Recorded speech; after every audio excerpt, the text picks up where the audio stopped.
Hello, everybody, and welcome to Everest Coaching Institute. Today, we will discuss class 12th accountancy, chapter 1, that is financial statement analysis. Companies की हमने वो करनी है discuss. तो उसमें आपका जो फर्स्ट चैप्टर है financial statements of a company, उसमें हमने ऑपरेटिंग साइकिल का टॉपिक हम लोग डिस्कस करेंगे आज. First of all you should know what the operating cycle is. Operating cycle होता क्या है, हमें ये पता होना चाहिए. Operating cycle is the days involved in the conversion of money into finished goods and again it into money.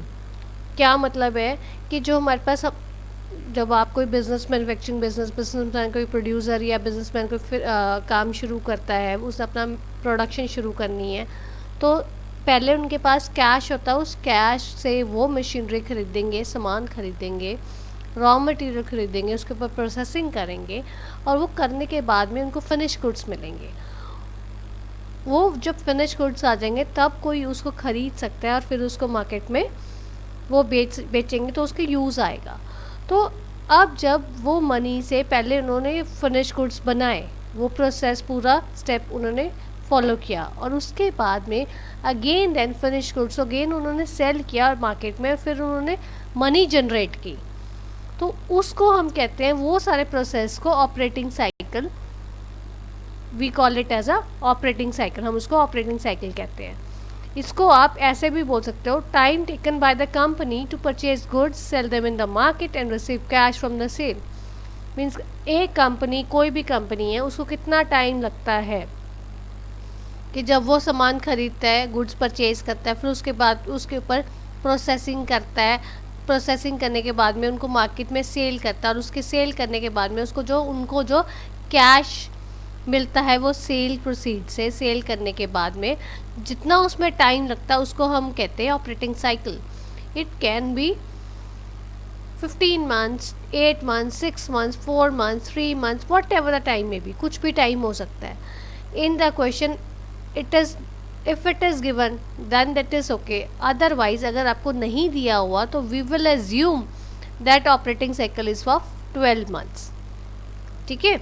तो operating cycle basically क्या है, जो हमारी कैश, जो हमारी गुड्स हम बना रहे हैं, वो जब मतलब एक कैश का साइकिल चलता है, कैसे वो गुड्स में चेंज हो रहा है, उसके बाद में फिर दोबारा वो कैसे वो कैश में चेंज होगा, उस सारे टाइम पीरियड को, प्रोसेस को हम ऑपरेटिंग साइकिल कहते हैं.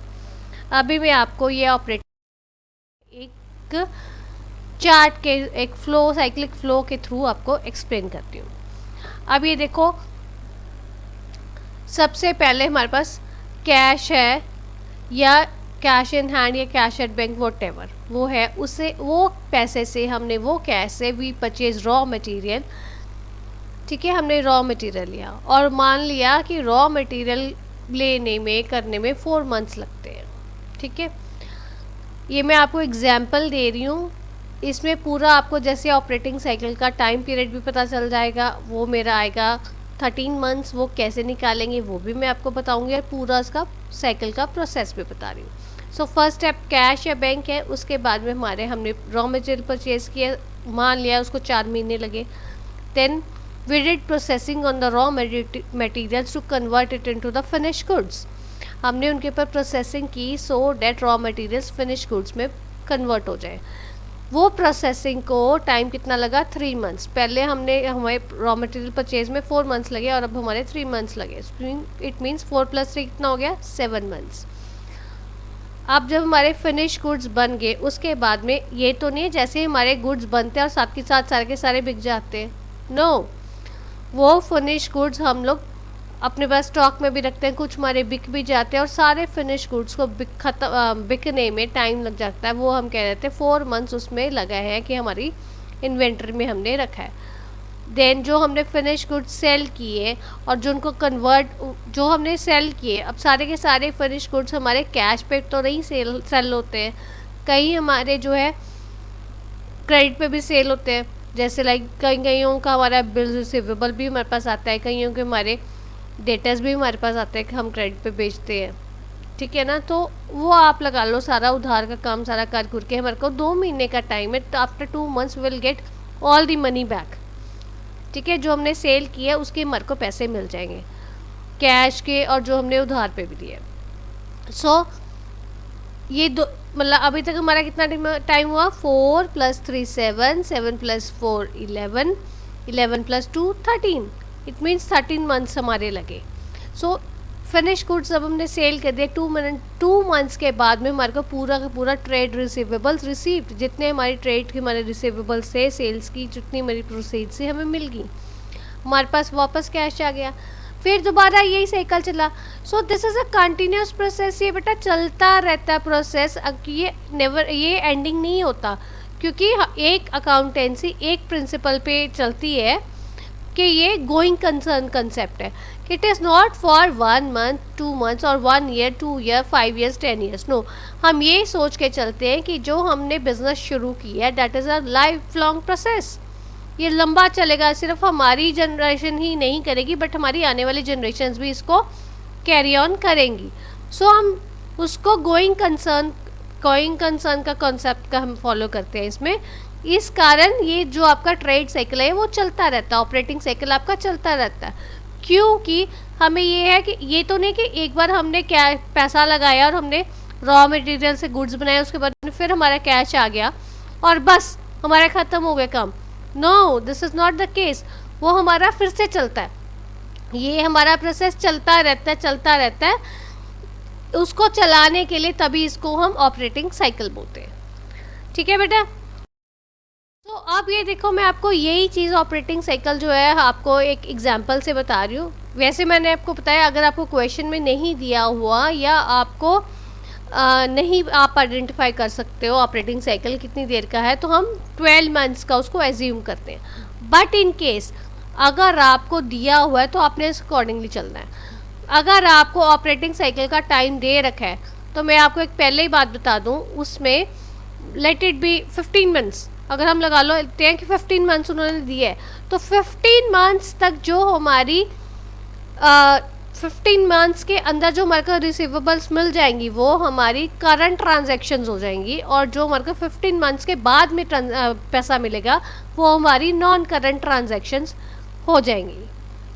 ठीक है बेटा, सो इसी बेस पे आपको एक क्वेश्चन मिल रहा है, that is if the operating cycle period is given, identify the transactions as current and non-current, right?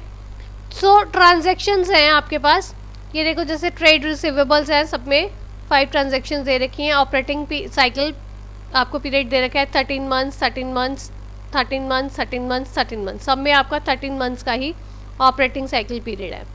और रिसीवेबल रिसीव जो है आपकी 15 मंथ्स है, 12 मंथ्स है, 16 मंथ्स है, 13 मंथ्स है, 10 मंथ्स है। सो ये आपको दे रखा है। अब हमने क्या करना है, हमने आइडेंटिफाई करनी कौन सी हमारी करंट ट्रांजैक्शंस है, कौन सी हमारी नॉन करंट ट्रांजैक्शंस है।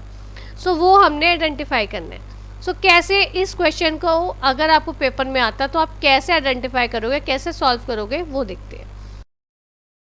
अब जैसे इसके बीच में पहला है कि जब when operating cycle is of 13 months, जब ऑपरेटिंग साइकिल आपका 13 मंथ्स का है तो और हमारे को रिसीवेबल 15 मंथ्स में मिल रही है, इट मीन्स 13 मंथ्स का हमारा ऑपरेटिंग साइकिल का पीरियड है और हमें रिसीवेबल 15 मंथ्स में मिल रही है। इसका मतलब क्या है, टाइम पीरियड ज़्यादा मिल रहा है, ज़्यादा पे मिल रहा है तो वो नॉन करंट ट्रांजेक्शन आ जाएगी। ठीक है, then comes when operating cycle is of 13 months and we get receivables in 12 months, और हमारे को 12 मंथ्स में मिल जाते हैं, मीन 13 मंथ से कम टाइम पीरियड में मिल रही है, तो उस केस में हमारी वो करंट ट्रांजैक्शंस आ जाएगी। Next is when operating cycle is of 13 months and we get receivables in 16 months, 13 months के हमारे को 16 मंथ्स में मिल रहे हैं, तो वो नॉन करंट ट्रांजैक्शन बन जाएगी। Then comes when operating cycle is of 13 months and we get receivables in 13 months, means 13 months का ही ऑपरेटिंग साइकिल पीरियड है हमारा और 13 मंथ्स का ही हमारे को रिसीवेबल उस टाइम में मिल जाते हैं, तो इसका मतलब वो करंट ट्रांजैक्शन है। And when operating cycle is of 13 months and we get receivables in 10 months, अगर 13 मंथ्स की हमारी ऑपरेटिंग साइकिल है और हमारे को 10 मंथ्स में रिसीवेबल मिल जाते हैं, मीन 13 मंथ्स के अंडर ही मिल रहे हैं, तो वो आपकी करंट ट्रांजैक्शन है। इस टाइप से बच्चा आपने क्वेश्चन सॉल्व करना है। इस चीज़ में मैं आपको एक बात बताना चाहूँगी कि यहाँ पे हर जगह बाय मिस्टेक लाइबिलिटी लिखी गई है, लाइबिलिटी नहीं है, वहाँ पे ट्रांजैक्शन आना है, नॉन करंट ट्रांजैक्शन और करंट ट्रांजैक्शन। लाइबिलिटी का हम बाद में पढ़ेंगे, ठीक है। तो ये बाय मिस्टेक लाइबिलिटी लिखा गया, आपने ट्रांजैक्शन करना है यहाँ पे। So this is all about today's video, thanks for watching.